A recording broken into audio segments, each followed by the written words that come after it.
ఇప్పుడే country delight యాప్ని download చేసుకోండి. Download the country delight app now. ప్రస్తుతం మనతో పాటు ఉన్నారు మెదక్ ఎంపీ రఘునందన్ గారు. ఒకసారి ఆయనతో మాట్లాడదాం. పాకిస్తాన్కి ఇండియాకి జరుగుతున్నటువంటి ఈ ప్రత్యక్ష యుద్ధం గురించి ఆయన ఏం చెప్తారో ఒకసారి చూద్దాం. సార్ నమస్తే అండి. నమస్తే.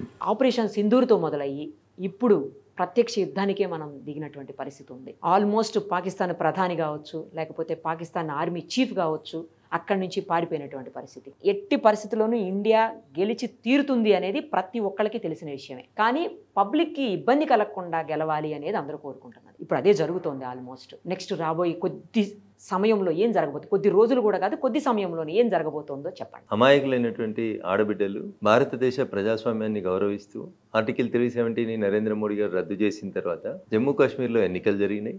ప్రజాస్వామ్యబద్ధంగా ప్రభుత్వం ఏర్పడింది. జమ్మూ కాశ్మీర్ ప్రధాన ఆదాయం టూరిజం. భారత ప్రభుత్వం నరేంద్ర మోడీ గారి నాయకత్వంలో ప్రశాంతమైనటువంటి వాతావరణాన్ని గత 2 సంవత్సరాలుగా ఏర్పాటు చేసిందని విశ్వసించి ఈ దేశ ప్రజలు సుమారు 25 లక్షల మంది టూరిజం పేరిట జమ్మూ కాశ్మీర్ని విజిట్ చేసి అక్కడి ప్రాంతంలో ఒక మంచి వాతావరణాన్ని కల్పించి అక్కడి ప్రజల ఆదాయాన్ని పెంచేందుకు ఈ దేశ ప్రజలంతా కాశ్మీర్ మాది అని చెప్పి ప్రశాంతంగా తిరుగుతూ జమ్మూ కాశ్మీర్ ప్రజలు కూడా నరేంద్ర మోడీ గారి నాయకత్వాన్ని యాక్సెప్ట్ చేస్తున్న తరుణంలో కొంతమంది అశాంతికి, అల్లరికి, ఈ దేశ సమగ్రతకి భంగం కలిగించే రీతి లోపల పాక్ ప్రేరేపిత ఉగ్రవాద సంస్థలలో శిక్షణ పొందినటువంటి పట్టుమని పిడిగడలేనటువంటి మంది వచ్చి భారతదేశంలో ప్రశాంతతని భగ్నం చేసేందుకు ప్రయత్నించి భారత ఆడబిడ్డల్ని మీది ఏ కులం, ఏ మతం అని అడుగుతూ చంపి వాళ్ళ కళ్ళ ముందే వాళ్ళ భర్తల గుడ్డలు విడదీసి మతాన్ని ఐడెంటిఫై చేసి చంపినప్పుడు నా భర్తతో పాటు నన్ను కూడా కాల్చమని అన్నప్పుడు పోయి మోడీకి చెప్పుకో అని చెప్పి ఎకసెక్కాలు ఆడినటువంటి ముష్కరులకి సమాధానం చెప్పాలని ఈ దేశంలో ఉన్న ప్రతి పౌరుడు కోరుకుంటాడని నేను అనుకుంటున్నాను. కోరుకున్నారు సార్, కోరుకున్నప్పుడు భారత ప్రభుత్వం మా ఆడబిడ్డల నుదుటి సింధూరాన్ని తుడిచిన ఎదవలు ఎవరైతున్నారో వాళ్ళకి ఆపరేషన్ సింధూర్ పేరిట అదే ఆడబిడ్డలతోటి గుణపాఠం చెప్పించాలనేటువంటి ఒక మంచి లక్ష్యంతో, ఒక మంచి మెసేజ్ని ప్రపంచానికి చెప్పాలనేటువంటి ఉద్దేశంతో నరేంద్ర మోడీ గారు ఆపరేషన్ సింధూర్ని ప్రారంభించి పాకిస్తాన్లో ఏ ప్రజలకు కూడా నష్టం చేయలేదు. దాయాది దేశమైనా వాళ్ళ బుద్ధి వంకర బుద్ధి అయినా ఏ ఒక్క పౌరుణ్ణి కూడా లక్ష్యం చేసుకొని భారత ప్రభుత్వం పనిచేయలేదు. 14 రోజులు నరేంద్ర మోడీ గారి నాయకత్వంలో భారతదేశం, భారత ప్రభుత్వం అన్ని రకాలుగా పాకిస్తాన్కి, అంతర్జాతీయ వేదికలకి పాకిస్తాన్ నుంచి వచ్చిన ముష్కర్లు చేసినటువంటి తప్పుని చెప్పి దాన్ని సరిదిద్దుకోమని, ఉగ్రవాద మూకల్ని ఆ దేశంలోంచి పంపించమని, తీవ్రవాదులకు ఆశ్రయం ఇయ్యొద్దని రకరకాలుగా వాళ్ళకి అర్థమయ్యే భాషలో చెప్పేందుకు ప్రయత్నం చేసినాం. దున్నపోతు మీద వానబడ్డట్టు ఎంత చెప్పినా అర్థం కాకుండా, అర్థమైనా అర్థం కానట్టు ఇంకా కొన్ని ఉగ్రదాడులకు ప్లాన్ చేసి భారతదేశ సమగ్రతని, సమైక్యతని, భారతదేశంలో ప్రజల జీవన విధానాన్ని అతలాకుతలం చేసేందుకు కుట్రలు పన్నుతున్నటువంటి సందర్భంలో బాధ్యత గల ప్రభుత్వంగా భారత ప్రజల రక్షణే తన ప్రథమ కర్తవ్యంగా ఏ తీవ్రవాద స్థావరాలలో శిక్షణ పొందుకుంటూ వచ్చి భారతదేశ అస్థిరతకి పాల్పడుతున్నటువంటి ముష్కరులు ఉన్నారో వాళ్ళందరి మీద టార్గెటెడ్గా వాళ్ళ ట్రైనింగ్ క్యాంప్స్ని మాత్రమే భారత ప్రభుత్వం ధ్వంసం చేసింది. 14 రోజులు పాకిస్తాన్కి అధికారికంగా సమయం ఇచ్చిన తర్వాత మేము యుద్ధం ప్రారంభించాలి. ముష్కరులకి ట్రైనింగ్ ఇస్తున్నటువంటి ప్రాంతాలని, వాళ్ళ చేసేటువంటి ప్రయోగశాలల్ని భారత ప్రభుత్వం టార్గెటెడ్గా ఆపరేషన్ సింధూర్ పేరుతో విధ్వంసం చేసింది. అప్పుడన్నా పాకిస్తాన్ ముందుకు వచ్చి మా వాళ్ళ పొరపాటు జరిగింది, ఇట్లాంటి దొంగలకి మేము ఆశ్రయం వేయడం తప్పు, ఇట్లాంటి తీవ్రవాదులకు ఆశ్రయం వేయడం తప్పు, తీవ్రవాదం అనేది ప్రపంచాన్ని అంతటినీ పట్టి పీడిస్తున్నటువంటి సమస్య, జరిగింది జరిగిపోయింది, మా పక్క దేశంతో మేము సఖ్యతతో ఉండాలనుకుంటున్నాం, ఇక మా దేశంలో ఇంతమంది తీవ్రవాదులు ఉన్నారు, వీళ్ళందరినీ అరెస్ట్ చేస్తున్నామని మాట్లాడాల్సిన పాకిస్తాన్ చచ్చిపోయినటువంటి ముష్కరులకి వాళ్ళే దగ్గర నుండి అధికారిక లాంఛనాలతోటి అంత్యక్రియలు చేస్తూ భారత ప్రభుత్వాన్ని కవ్విస్తూ ఎల్ఓసి వెంబడి అమాయకులైనటువంటి భారత ప్రజల మీద కాల్పులు జరుపుతూ ప్రశాంతంగా ఉన్నటువంటి జమ్మూ కాశ్మీర్ ప్రశాంత వాతావరణాన్ని భగ్నం చేస్తామంటే ఇంత పెద్ద డెమోక్రసీ, ప్రజల చేత ప్రజల కొరకు ప్రజలే ఎన్నుకున్నటువంటి ఒక విశ్వగురువుగా ఈ దేశాన్ని నిలబెడుతున్న నాయకుడు ప్రజాప్రభుత్వం ఉంది. Nothing is impossible in the direction of honourable prime minister Narendra Modi అని ప్రపంచం అంతా అనుకుంటున్నప్పుడు నలుగురు వచ్చి ముష్కర్లు ఈ దేశ అస్తిత్వాన్ని ప్రశ్నిస్తామంటే నిరుపమ్ గారు తప్పకుండా భారతదేశం తన విధిని, తన కర్తవ్యాన్ని, తన ఆడబిడ్డల సింధూరాన్ని తుడిచిన ఎదవల ట్రైనింగ్ క్యాంపుల్ని తప్పకుండా కొట్టాలని కోరుకుంటుంది. అదే పనిచేసింది. భారతీయుడిగా పనిచేసినందుకు నేను భారత ప్రభుత్వాన్ని అభినందిస్తున్నా, గర్వపడుతున్నా. కానీ ఎల్ఓసి దగ్గర నియంత్రణని వదిలేసి భారత పౌరుల మీద, సివిలియన్స్ మీద దాడులు చేసి భారత గగనతనంలోకి డ్రోన్స్ని పంపించి భారత రక్షణ వ్యవస్థ మీద కూడా మేము దాడి చేస్తామనేటువంటి పాకిస్తాన్ చేపట్టిన కవ్వింపు చర్యల్ని ఖచ్చితంగా ఈ దేశ ప్రజల్ని రక్షించుకోవాల్సిన బాధ్యత కలిగిన ప్రభుత్వంగా ఎక్కడికక్కడ కంట్రోల్ చేస్తూ ఉన్నాం, నియంత్రిస్తూ ఉన్నాం. మన సైడ్ నుంచి యుద్ధం మొదలు కాలే, మన సైడ్ నుంచి అంతర్జాతీయ నిబంధనలు ఎక్కడ బ్రేక్ చేయలే.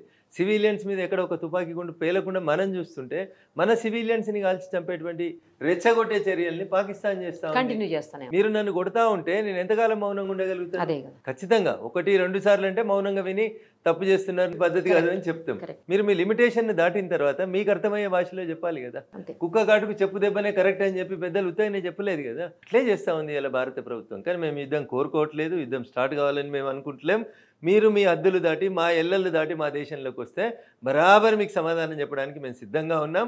ఇంకా కాదని మీరు ముందడుగేస్తే 1971లో ఏం జరిగిందో అదే గుణపాఠాన్ని మళ్ళొకసారి పాకిస్తాన్కి చెప్పడానికి భారత సైన్యం, భారత ప్రభుత్వం నరేంద్ర మోడీ గారి నాయకత్వంలో సిద్ధంగా ఉంది. ఇప్పుడు బెలూచిస్తాన్ కూడా వాళ్ళు హ్యాపీగా ఉన్నటువంటి పరిస్థితి సార్. వాళ్ళు కూడా జెండాలన్నీ పీక్ అవతల బారేసి వీళ్ళ సొంత జెండాలు పెట్టుకుంటున్నటువంటి పరిస్థితి ఉంది మొత్తం దేశవ్యాప్తంగా. అంటే ఇక్కడ జరుగుతున్న అంటే ఇండియా మీదకి వాళ్ళు రావటం వల్ల బెలూచిస్తాన్కి కూడా మంచి జరిగింది అని చెప్పి కొంతమంది అంటా ఉన్నారు. సో పాకిస్తాన్ భూభాగంలో సుమారు 44% బలూచిస్తాన్ ఉంటుంది ఏరియా వైజ్గా చూసుకున్నప్పుడు. పాకిస్తాన్ అనే దేశంలో బలూచిస్తాన్ అనే ప్రాంతం 44% ఏరియా ఉంటుంది. పాకిస్తాన్ జనాభాలో కేవలం 7% మాత్రమే బలూచిస్తాన్లో నివసిస్తున్నారు. స్కూళ్ళు లేవు, కాలేజీలు లేవు, హాస్పిటల్స్ లేవు. బలూచిస్తాన్లో నివసిస్తున్న ప్రజలని పాకిస్తాన్ ప్రభుత్వము ద్వితీయ శ్రేణి పౌరులుగా పరిగణిస్తుంది. వాళ్ళకి విద్య లేదు, వైద్యం లేదు, వాళ్ళకి కష్టం వస్తే పాకిస్తాన్ ప్రభుత్వం ఆదుకుంటలేదు.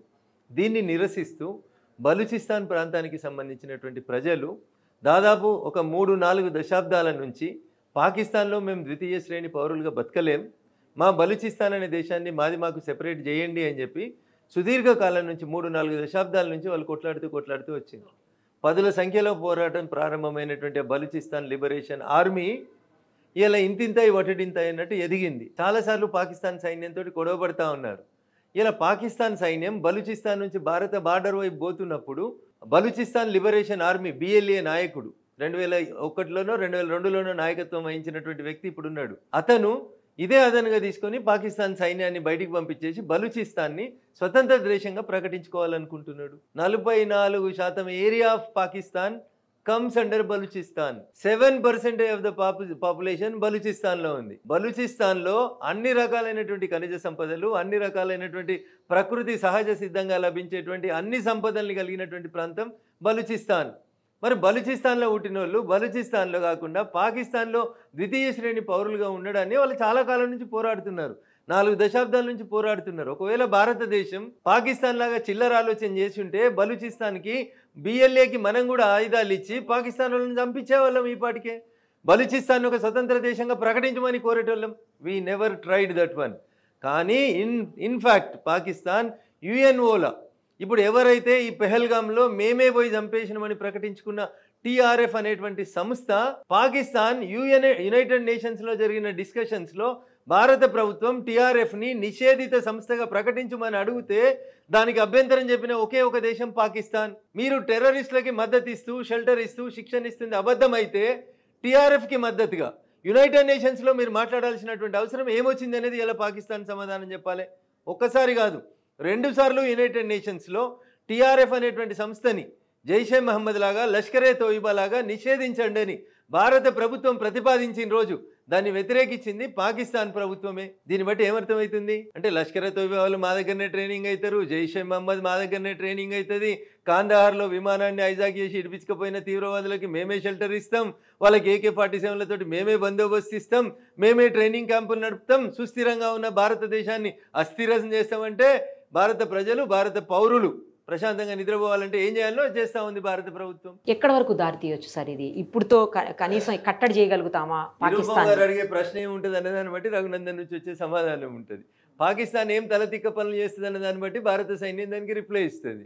మనం రిప్లై ఇస్తా ఉన్నాం. మనం యుద్ధం కోరుకుంటలేము, ఇంకా శాంతి కాముకంగానే ఉండాలనుకుంటున్నాం. కానీ వాళ్ళు ఇంకా కొట్లాడాలనే మూడ్లో ఉన్నప్పుడు మనం ఏం చేస్తాం నిరుపమ్ గారు? వారు కోరుకున్నదే మనం ఇస్తాం. వాళ్ళు ఏ వినాశనాన్ని కోరుకుంటున్నారో ఆ వినాశనాన్ని భారత్ ఇస్తుంది వాళ్ళకి. POKని ఇప్పుడన్నా మనం అంటే పాక్ ఆక్యుపైడ్ కాశ్మీర్ ఏదైతే ఉందో అది మనది, అది ఇప్పటికైనా మనం సాధించుకోవాలి. ఒకవేళ ఈ దేశ ప్రజలందరి ఆకాంక్ష అదే అయితే ప్రజల చేత ప్రజల కొరకు ఎన్నుకోబడినటువంటి పాలకుడు నరేంద్ర మోడీ గారు ఖచ్చితంగా అదే చేస్తారు. జరుగుతున్నటువంటి ఏదైతే మనం యుద్ధం అంటామా, లేకపోతే ప్రత్యక్ష యుద్ధమా, పరోక్ష యుద్ధమా, లేదా ఇద్దరి మధ్యన జరుగుతున్నటువంటి గొడవన ఏదైనా కానివ్వండి, కానీ పౌరులకు ఇబ్బంది కలగకుండా ప్రజా ప్రభుత్వమే ఉంది కాబట్టి ప్రజల్ని దృష్టిలో పెట్టుకొని చేస్తారు అని చెప్పేసి ప్రతి ఒక్కళ్ళు మాట్లాడుతారు. 100% ఇప్పుడు నిన్న రాత్రి నుంచి పాకిస్తాన్ చేస్తున్నటువంటి కవ్వింపు చర్యలలో సాధ్యమైనంత వరకు ఈ దేశ పౌరుల రక్షణనే మా ప్రథమ కర్తవ్యంగా పనిచేస్తుంది భారత సైన్యం తప్ప ఇంకొక లక్ష్యం లేదు అక్కడ. వాళ్ళు చేసినట్టు పిచ్చి పనులు మనం చేసుకోవాలనుకుంటే నిలబెట్టి నెట్టుకుంటూ పోయి లాహోర్ దాకా కొట్టుకొచ్చేంత సత్తా భారత సైన్యానికి ఉంది. అయినా మనం తప్పు చేయట్లేదు. ఇంకా మనం సహనంతో ఉంటున్నాం, ఇతరుల్ని గౌరవిస్తూ ఉన్నాం. అది వద్దని పాకిస్తాన్ అనుకొని పాకిస్తాన్ తప్పుడు పనులు చేసిన రోజు ఖచ్చితంగా పాకిస్తాన్ దానికి ఫలితం అనుభవిస్తుంది. మేము అంతు చూస్తాము, ప్రధానమంత్రి అంతు చూస్తాము, మోడీ సంగతి చెప్తాము, లేకపోతే మీ మోడీకి చెప్పుకో అన్న ఎవరైతే ఉన్నారో ఆ ప్రధాని ఆర్మీ చీఫ్ ఎందుకు పారిపోవాల్సిన పరిస్థితి వచ్చింది ఈరోజు? ఈ దేశం భారతీయ జనతా పార్టీ నాయకుడు నరేంద్ర మోడీ గారు కానీ భారతీయ జనతా పార్టీ స్థాపించినప్పుడు జనసంఘ పెద్దలు కానీ ఒకటే మాట చెప్పారు, nation first, party next, individuals last అనేటువంటి పార్టీలో పనిచేసేటువంటి కార్యకర్తలు. సో ఉంటామా సస్తమా, మా శ్వాస వాళ్ళు ఆపుతారా, వాళ్ళ శ్వాస మేము ఆపుతామా, ఏం జరుగుతుంది అనేది కాలం నిర్ణయించాల్సినటువంటి విషయం. ఈ దేశ ప్రజల సంక్షేమం, ఈ దేశ ప్రజల రక్షణనే ప్రాథమిక కర్తవ్యంగా భారత ప్రభుత్వం భారత సైన్యాన్ని అందుకు మాత్రమే వాడుతుంది తప్ప ఏ తప్పు పనులకి వాడొద్దని మేము కోరుకుంటున్నాం.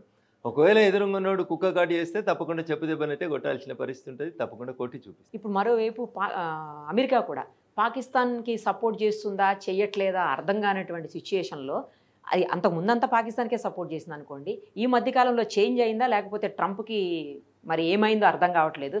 రెండు స్ట్రాంగెస్ట్ దేశాలు కాబట్టి సంయమనం పాటించండి, కొట్లాడుకోవద్దని చెప్తున్నాడు. ఎవరు స్ట్రాంగెస్ట్ దేశం? పాకిస్తాన్ స్ట్రాంగెస్ట్ దేశం. సో ఎవరి కళ్ళతో చూస్తే ఎవరికి ఏం కనబడుతుందో మనకు సంబంధం లేదు. ప్రపంచంలో అందరికంటే మనం స్ట్రాంగ్ అని నేను విశ్వసిస్తాను. నా ప్రధానమంత్రి, ఈ దేశ ప్రధానమంత్రి నరేంద్ర మోడీ కూడా భారతీయులే స్ట్రాంగ్ అని విశ్వసిస్తారు. కాబట్టి భారతదేశం హితం ఏదో భారతదేశ ప్రజలే నిర్ణయిస్తారు, భారత ప్రధాని నిర్ణయిస్తారు. ఇతరులు ఇచ్చే ఉచిత సలహాల్ని వినాలనా వినకూడదా అనేది భారత ప్రజానికం ఆలోచించుకుంటారు, భారత ప్రభుత్వం ఆలోచిస్తుంది, అఖిలపక్ష సమావేశంలో తీర్మానం చేస్తారు, దానికి అనుగుణంగా భారత ప్రభుత్వం ముందుకు.